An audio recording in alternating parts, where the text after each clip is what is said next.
एक एक अपने देखना चाहिए कि जिस तरह से देश की धज्जियां डोनाल्ड ट्रंप उड़ा रहे हैं और प्राइम मिनिस्टर को उन्होंने एक तरीके से बंदर ही बना के रखा है। वो जैसे कहते हैं वैसे मोदी यहाँ पर करते हैं। रशिया का तेल नहीं खरीदना है तो नहीं खरीदें। यहाँ का एग्रीकल्चर मार्केट है वो खुलना चाहिए तो उन्होंने खोल दिया। आप जहां टैरिफ 2.5% पहले टेक्सटाइल पर था, अब 18% लग गया है और ये कह रहे हैं कि बहुत अच्छी बात हो गई है।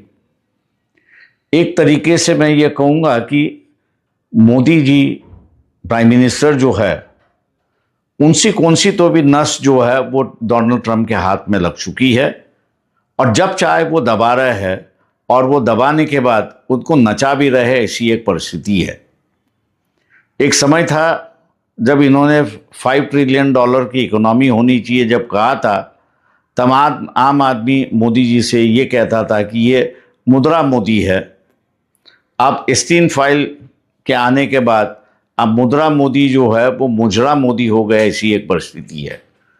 देश के लिए ये हित की नहीं है, अपमानकारक है और इसलिए कांग्रेस पक्ष के अध्यक्ष जो है मल्लिकार्जुन खड़गे और विरोधी पक्ष के नेता जो है राहुल गांधी, इनको हमने चिट्ठी लिख के इस परिस्थिति को बयान की है और कहा है कि आप विरोधी दलों की मीटिंग तुरंत बुलाइए। पार्लियामेंट में जो आप कर रहे हो बहुत तो अच्छी बात है, आवाज़ उठा रहे हो, लेकिन ये आम पब्लिक का इशू है और ये आम पब्लिक के इशू होने की वजह से आम आंदोलन होना ज़रूरी है। इस देश में अभी एक वर्ग ऐसा भी उभर रहा है मिडिल क्लास में से, सवर्णों में से, कि वो कह रहा है कि मोदी जो है वो धर्म और जाति व्यवस्था को दोबारा जिंदा कर रहा है, उनका महत्व बढ़ा रहा है, तो हमने उसका सहकार्य देना चाहिए, योगदान देना चाहिए। मैं ये मानता हूँ कि ये जो सोच है ये गलत है।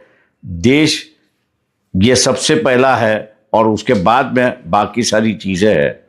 इस बात को दोबारा लोगों को उजागर करने के लिए मास आंदोलन की ज़रूरत है और इस सोच को इस देश में पनपना नहीं देना चाहिए।